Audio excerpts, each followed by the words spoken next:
Welcome back to Rocky Mountain Residential, a podcast hosted by MCM Collective. I'm Christine Cavalier. And I'm Kelly McBartlett. And today our podcast will be discussing estate planning. We often have clients that we work with that this topic comes up while selling a home or getting ready to sell a home. So we thought it would be really beneficial for all of you to be able to hear directly from an expert. So today we brought in Dan Sapienza with Poudre Legal Advisors to join us and answer questions on this topic. Welcome, Dan. Thank you for having me. Yeah. Excited to be here. Yeah, we're excited to have you. So tell us a little bit about your background in legal practice, Dan. I'm the owner and the attorney at Poudre Legal Advisors. It's a small firm here in Fort Collins, and my clients primarily are businesses, local businesses and small businesses, local nonprofits, as well as local governments. Okay. It's kind of a diverse practice, and where I fit in is as sort of a general counsel for these businesses. I'm not a litigator. I'm the guy who gives advice. And so I like to work with these clients on all issues of their business or the entity. And as part of that, I usually become kind of a trusted advisor to them for business. And then when they need help with their personal lives, they come to me as well. So that's where I kind of fit in with the reason I'm here today with estate planning. They'll come to me and ask about what they need to do there. Great. So, often in our business, we encounter estates when it comes to selling a home. Sure. That's part of an estate. And so we see people that are, they're appointed as a personal representative or executor, and they're kind of new to this. So what do you encounter in your business when it comes to advising executors? How do you help them be a good executor? Personally, you got it right the first time. It is a personal representative here in Colorado, and it's a common misconception. And pretty much anytime somebody comes into me and somebody's passed away, they said, I was appointed as executor. I'd say, well, back up, we're personal representatives here. So there's state to state, there's a lot of differences. And I think one of the most important things that anybody can do if they're in that situation is go talk to an attorney. It's a little self-serving, but it's really important. Often that happens because the decedent's will, the original, is often kept in an attorney's office. So when somebody passes away, one of the things that you can do is if you don't know where the will is, start calling the attorneys they might have worked with. Then that attorney probably is doing probate work, so they can help that personal representative. There's a lot to know. There's a lot to learn. There's no preparation for it. So I think working with an attorney is probably the most important thing they can do. There's a lot of things you have to do on tight deadlines. So start early, talk to an attorney. That's pretty much what I'm going to say this entire conversation is talk to an attorney, right? Because there's a lot to this. Right. So, and you said start early. So that, leads perfectly into another question. At what point should people really start doing the estate planning? When they first buy a very first home, when they get married, when they have kids, what do you advise and then what do you typically see? And what are some problems with people who maybe don't do it starting early? And so, we're talking about the personal representatives. They need to start early. As soon as somebody passes away and they think they're going to be in that role, don't delay. But also when you're planning an estate, or maybe you haven't even started planning your estate, you don't know that you have an estate that needs to be planned, it's a good time to get going. Talk about wills and trusts. It's never too early to start the estate planning process. I usually tell people that there are two primary times that if they haven't done it already, they absolutely need to. The first is if they have children. Too many people have children and they have not planned their estate. Who's going to take care of your minor children when you pass away? So that's number one. Right. If you have children and you haven't talked to an attorney or haven't gotten a will drafted, do it then. And the second time is when you have assets. And usually for most of us, that first real asset that you're going to have is real estate. Right. As soon as real estate comes into the picture, the probate process, the process when you pass away, changes. For most 20-year-olds who don't have real estate and don't have kids, if they pass away, Colorado has a process for small estates. Okay. So estates under a certain value, if there's no real estate involved, there's no children, it's very, very simple. Right. But as soon as real estate's involved, as soon as children are involved, then you have to go through the more formal Ironically, sometimes it's called the informal probate process, but don't worry about those technicalities. Yeah. It is an informal, formal process through the courts. But as soon as you have a property, you need to go through that other process. So having a will, having a trust ensures that your wishes are followed. If you don't do that, it's going to be left up to state law. And there are laws that dictate how all of these things happen, and there are going to be lots of attorneys involved trying to tell your heirs what you probably thought based on what the law says. Right. So start early. Kids, assets, talk to an attorney. Start planning your estate.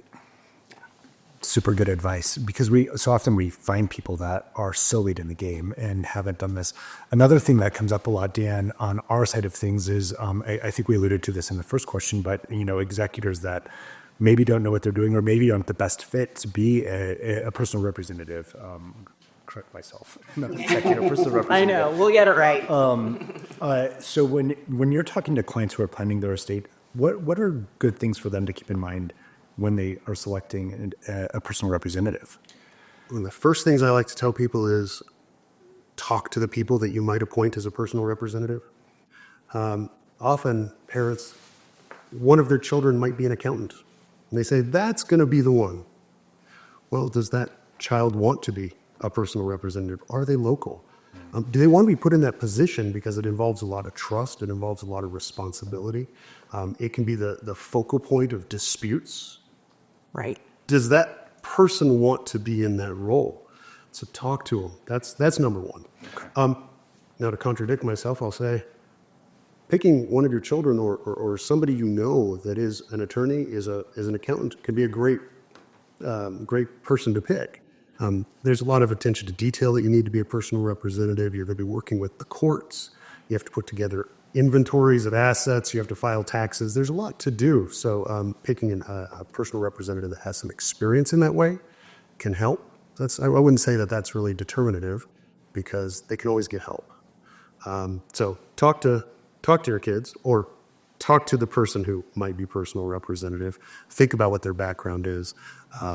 And ultimately, though, pick somebody you trust. Great. So you having maybe like a third party personal representative is always a possibility, correct? Absolutely. So you don't necessarily have to pick a family member or a friend. It could be a third party. Can you give us a little bit of information on what that process looks like if you are going to choose a third party personal representative? Are there specific firms out there that's all they do? Who would be some of those people that you would use as a third party? That's a great question. It's something a lot of people don't really consider. And I've had clients come in who say, I love my kids, but none of them should be my personal representative. And let's look at it. So look outside the family. Let's talk to a professional. There are firms that specialize in acting as fiduciary agents. They can serve as personal representatives or trustees. And if you decide to create a trust, they're able to, having a third party like that takes that pressure away from the family. And especially for larger estates, it can kind of professionalize the entire process. You could talk to your attorney, you could talk to your accountant, but also make sure you talk to them before you appoint them. Right. I would think, like you mentioned before, making sure that you're speaking with whomever it is that you want to appoint, to have a good discussion with them, make sure that they are in agreement with that, and then in the know of what their wishes are, obviously. I think that is really important. I will say, in Colorado, the probate pod process is not as challenging as it can be in other states. So it isn't absolutely necessary. And hiring a third party doesn't mean that your probate's going to be done better than it otherwise would be, right? But it is an option, and it's certainly an option people should consider if they're looking at their family thinking either that they don't want one of those people, right, or maybe they just don't want to put one of those family members in the position of being the personal representative. Right. When family members die, your whole family is going through grief, trauma. Right. Adding on top of that a whole new profession that they're not trained in, right, it's incredibly stressful. So that's another option, and I think it's one that many people should consider. Right. So, Yeah. So along with this, we've encountered an occasion where an estate has chosen two personal representatives to represent their estate, probably because they didn't want to give favor to one Right. Yeah. child over the other. Yes. Is there ever a time that you recommend that, Dan, or should people avoid that? I would never recommend that. Okay. Pick one and pick one as a successor. Right. I would recommend that. Sure. The first person won't serve in some way. Yeah. Pick that second person as a successor. But at any time you have important decisions like this in two people's hands, that means they have to agree on Right. everything, which really is going to mean that there's just going to be more challenges, more drama in the process. Siblings always agree. Always. Well, I know my siblings and I always agree, so I don't know what your experience is. Okay. Yeah. But even siblings who agree right now, Yeah. things change when family members pass away. 100%. So too often you see that situation where families are torn apart after somebody passes away as they're dividing up the estate. And so co-personal representatives can just increase that drama. Sure. Yeah. So I That's think what we experience. Yeah, I think we've seen that in our business. I've seen that in my personal life with watching other friends go through that situation, that it can be really challenging. So one of the other things that I think would be helpful for people to know in the estate planning process, what other key players would you bring in to this process besides an attorney? It largely depends on the size of your estate. And one of the first questions I ask when somebody comes to me to talk about estate planning is what are we looking at? Right. How many properties? How many assets? Right now, the estate tax limit is rather high, and most clients or most people will not reach that. Everybody's afraid of estate taxes, but really at the moment, I think the limit is $24 million for a primary couple. It's pretty high. If you're reaching that level, the estate planning process should include your accountant, your tax advisors, your financial advisors. There's a number of players in there. But even before that level, they can be a really good partner in this. I had some clients come to me recently who have, they're not going to approach that estate tax limit, but they had enough assets that they knew they were going to be able to take care of their family, and they wanted to do something a little more. So I started talking to them about charitable trusts. As an attorney, I can't give tax advice. And so as soon as we started talking about that, I wanted to let them know it was an option because it provides tax benefits to them today. Right. And when they pass, a large donation to a charity.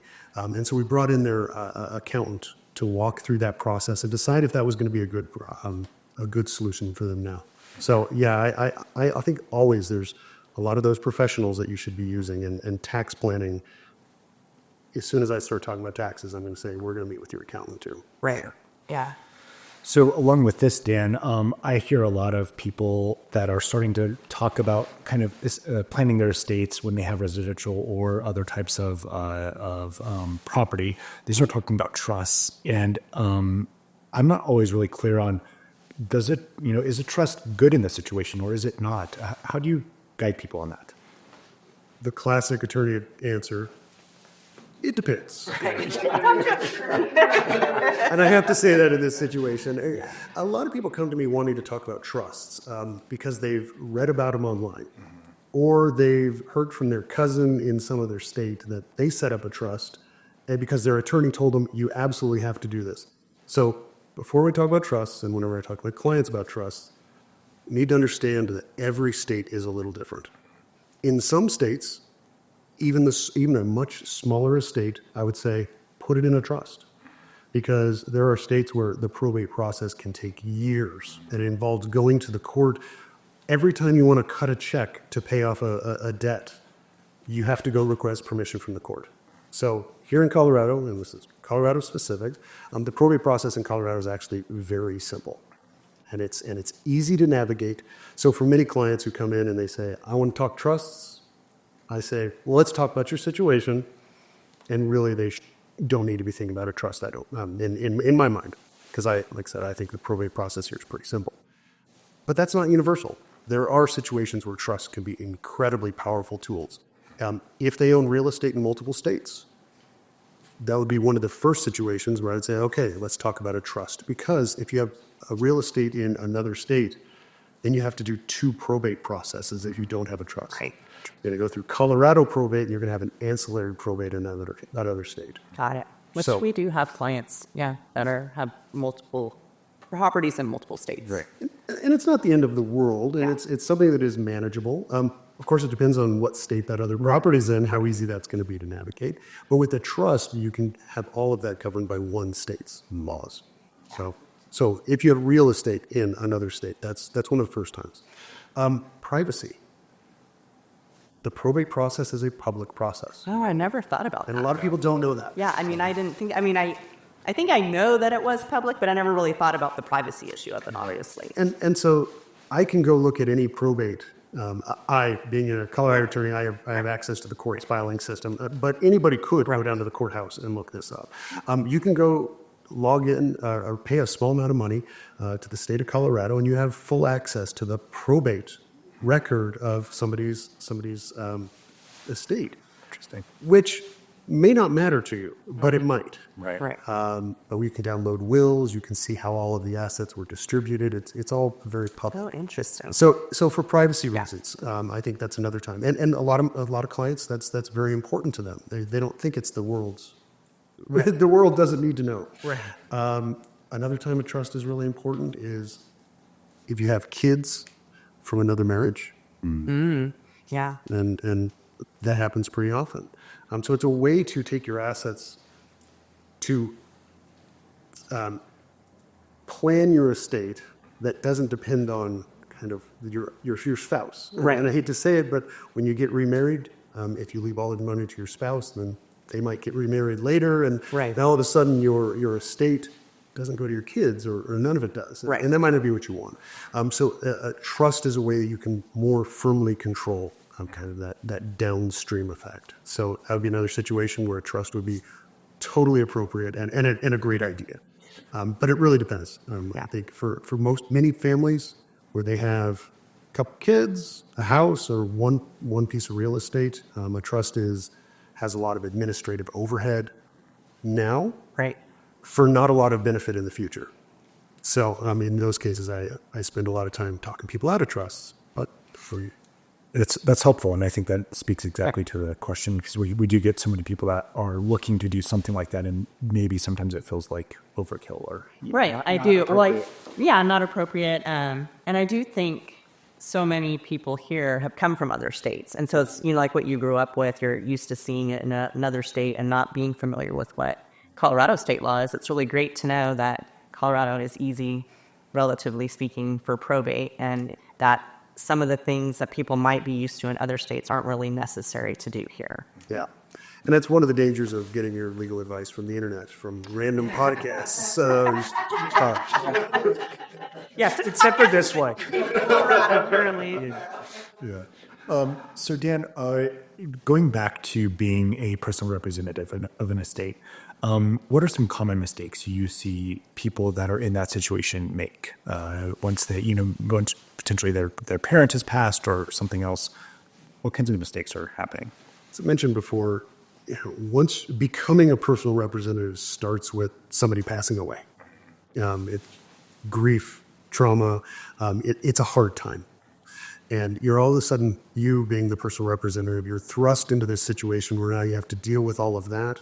You have to basically learn a new profession of being this profession or this personal representative. And you also have become the kind of the focal point of all of the rest of the family in this estate.